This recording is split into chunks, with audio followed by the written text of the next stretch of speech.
ayudar a niños migrantes. ¿De dónde sale la panela? Chica surfista. Bienvenidos a Vientos, noticias que vuelan, el noticiero con información, historias y opiniones para ti. Cada año, miles de niños y niñas de México y Centroamérica deciden dejar sus hogares y comenzar un viaje migratorio hacia los Estados Unidos. En el camino se enfrentarán a diversos peligros y en ocasiones reciben algún tipo de apoyo que los ayude a alcanzar su objetivo. Este es el caso de la Casa Alianza, que recibe a niños migrantes para brindarles servicios como alimentación, vestido y, si es posible, también estudios.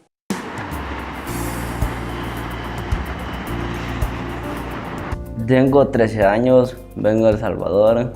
Pues llegué a la frontera aquí en México. La crucé, venía con unos primos. Pues allí pues nos acabó el dinero, pero pedimos. Y así veníamos avanzando. Llegamos donde un tío. Y allí los tuvimos un día y luego salimos. Pues los agarró migración. Y pues a mí me apartaron y luego ellos se fueron. Bueno, desde que los apartaron ya no supe nada de ellos. Y ya me di cuenta de que podía pedir el refugio.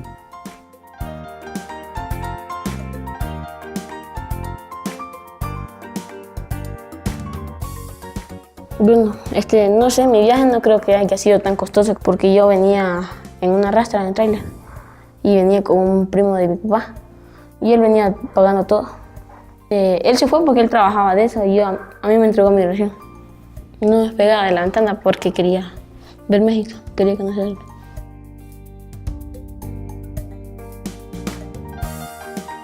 I don't have family here in Mexico. I never made a decision to come to here in Mexico. The person who helped me right away from Cameroon made a decision for me to stay here in Mexico. Primero, al desayuno bajamos todos a desayunar. Después, los aseos de la casa y, no sé, jugar un rato los ponemos afuera, en el patio. As for Casa Alianza, I see Casa Alianza take a great care for children. Like as I'm here, I see good things like providing clothes, providing food in hours in good times, and going for touristic places out here in Mexico. Hola mamá, ¿cómo has estado? No, gracias a Dios, va. Pues yo aquí todo bien, gracias a Dios, estoy estudiando. Bueno, yo aquí, como me cuidan y todo, me dan atención médica, pues todo bien. In few times right now, I want to go to school here in Mexico so I can learn Spanish. And in further notice, I would like to have something doing here in Mexico. Like in Cameroon, I was doing construction. And right here, if I can have the chance to do construction, I will continue doing construction in Mexico. Pues aquí en Casa Alianzas, pues está padre porque te dan oportunidades y puedes hacer cosas, nuevas cosas que no conocías. Pues te apoyan bastante, te aconsejan.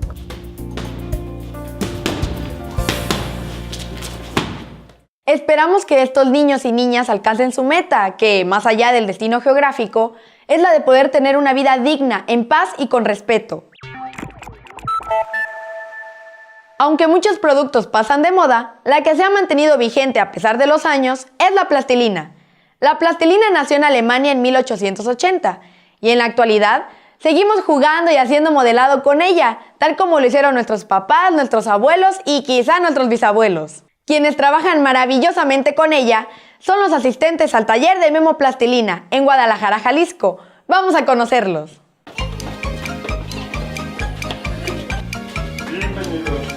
Voy a ir construyendo la cabeza del personaje, que es la que vamos a hacer todos.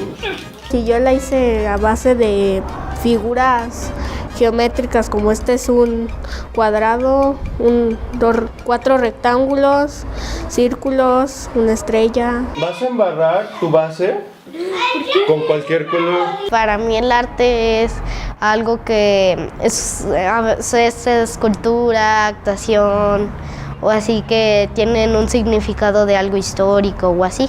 Hice un perro que está jugando así fútbol y también tiene una botella para por si se deshidrata. Es importante que los niños se acerquen al arte porque pues aprenden más, aprenden a hacer más cosas, conocen muchas personas. Yo pienso que cualquier niño puede aprender modelado en plastilina si piensa que puede hacerlo y si le gusta y si lo practica. Yo los invitaría pues a que hagan cualquier tipo de arte, que dibujaran, hicieran plastilina, jugaran con papel, pero siempre y cuando sea arte. ¿No se pega? No importa si vas al mercado local o a un gran supermercado, en ellos encontrarás muchísima comida que es traída desde otros países. Pero, ¿qué camino siguen los alimentos en su viaje hacia donde vivimos? Para responder a esta pregunta, vamos a descubrir, por ejemplo, cómo un jugo de naranja hecho en Sudamérica termina en un supermercado europeo. Más del 50% del total de la producción mundial del jugo de naranja es hecha en Brasil. Esto es así porque comparado con otros países, allá tienen las condiciones perfectas para el crecimiento de este cítrico. Junto con esta ventaja de producción, tienen una gran oportunidad para lograr el éxito en el mercado internacional. La naranja debe ser cosechada y transportada a la fábrica, donde la lavan y le exprimen el jugo. Después de esto, comienza la parte más interesante del viaje. El jugo es transportado en camiones cisterna. Esos camiones llevan su mercancía al puerto de Santos, en Sao Paulo. Ahí se bombea el jugo hacia tanques especiales para jugo de naranja que hay en los barcos. Estos barcos viajan hacia Estados Unidos, Europa o incluso a Japón y Australia, donde las condiciones para que crezca la naranja son menos benéficas. En los países que importan mucho jugo y que ya son socios comerciales de Brasil, existen terminales especiales para recibir ese jugo de naranja. El jugo todavía va a ser procesado en una fábrica para que reúna las condiciones que desean los consumidores, pues serán ellos quienes paguen por este producto. Finalmente, los diferentes jugos serán embotellados y transportados a supermercados listos para ser bebidos. Viajemos a El Trapichito, en el municipio de Simón, Chiapas, para conocer cómo se produce el piloncillo, que en algunos lugares del país también es conocido como panela.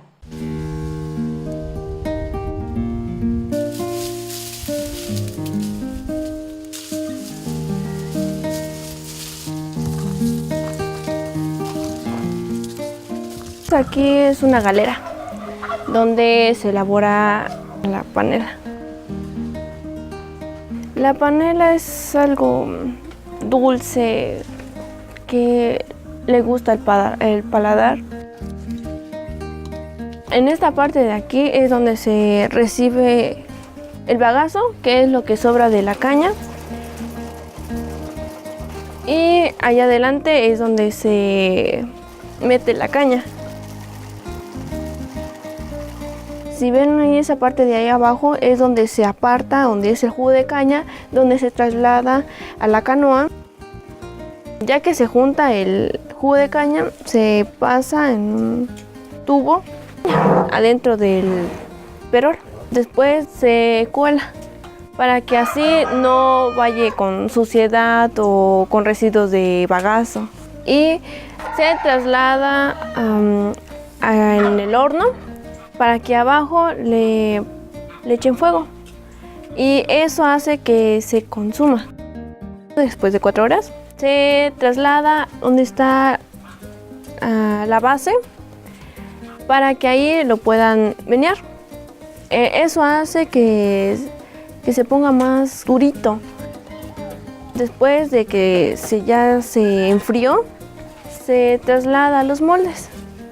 Un aproximado como 20 minutos que se haya enfriado, ya se saca de los moldes, ya con su forma y ya se envuelve.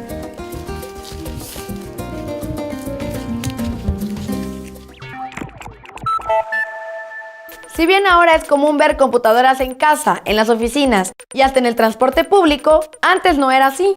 De hecho, la primera computadora electrónica programable que existió en el mundo era muy distinta a la que ahora conocemos. La llamaban ENIAC y nació el 14 de febrero de 1946. pesaba nada menos que 27 toneladas y medía 24 metros de largo. Así que debían disponer de una sala especial para instalarla, y aunque solo podía almacenar números de 10 dígitos, era capaz de realizar 5000 sumas o 300 multiplicaciones en tan solo un segundo, lo cual fue un gran logro para la época. Sorprendente, ¿no?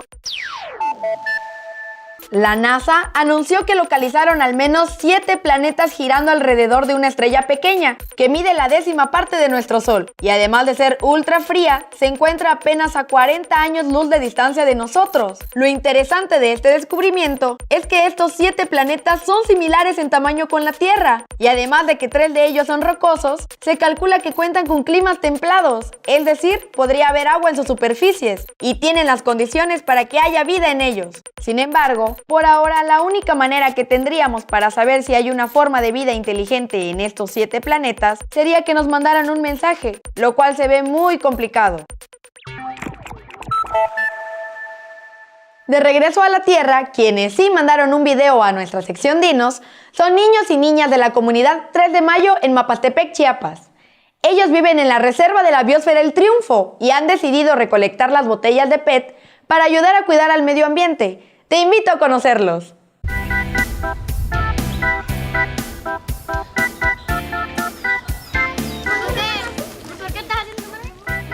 Para mí la contaminación es mal, porque a veces algunas señoras o unos niños pueden tirar botellas de plástico, se puede bajar para el río.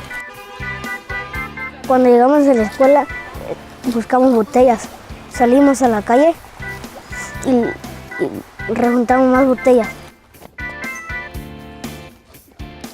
Luego venimos a pedirlas en la escuela y las venimos a reciclar.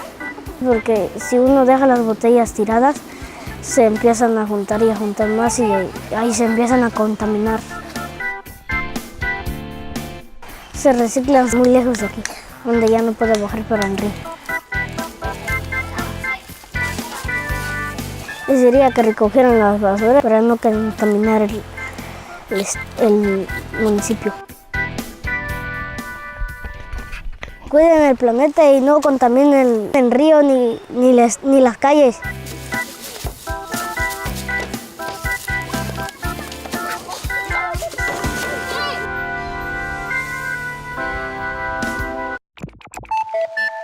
Deslizarse sobre las olas parado en una tabla no es nada sencillo.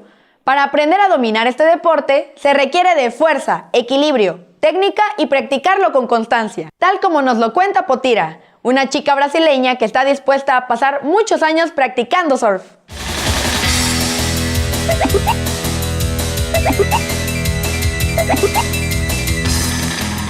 Moro aqui em Tamambuca, em Ubatuba.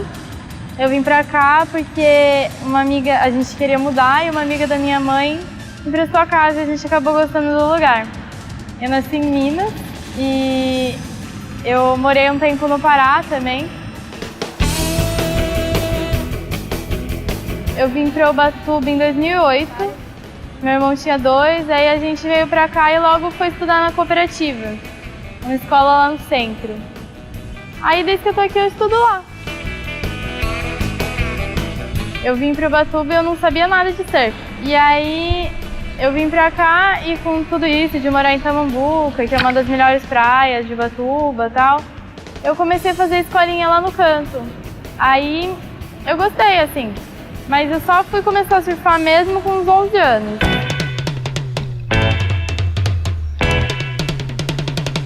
Teve o Cris também, um amigo que me incentivou muito, assim, tipo, vamos surfar? Não. Aí ele, tipo, ajudava, assim, ele queria surfar com a gente, com meu irmão também.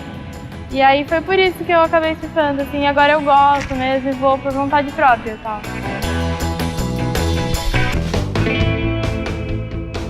Eu tenho escola de manhã, aí eu acordo bem cedo, né? Tipo umas 6 horas, assim porque tem dia que é às 8 horas na escola, tem dia que é às 7h15.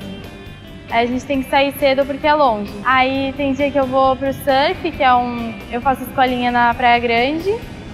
Tem dia que eu faço academia, tem dia que eu ajudo, que tava fazendo um trabalho lá voluntário na escola, mas agora eu parei. Aí eu faço lição à noite às vezes e eu ajudo. Aí fim de semana a gente fica por aqui, a gente surfa. Aí eu também às vezes tenho que ajudar ela na casa. É isso. Eu gosto de morar aqui porque agora, assim, eu sou viciada em praia. E porque também tenho os meus amigos. E eu gosto mesmo daqui, assim, tipo, porque é perto de São Paulo, tem a família e tal. E tem tudo isso, praia, tudo. É calor, não é frio igual em Florianópolis. E tem onda boa, é legal. E eu queria ser surfista, né? Mas eu também vou ter que estudar alguma coisa pra depois, que não dá pra ser até 50, 60 anos ficar surfando.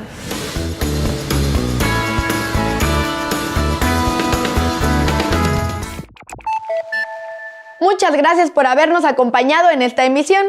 Si tienes alguna sugerencia, idea o video que nos quieras compartir, envíanoslo a info@vientos.tv o visita nuestra página web.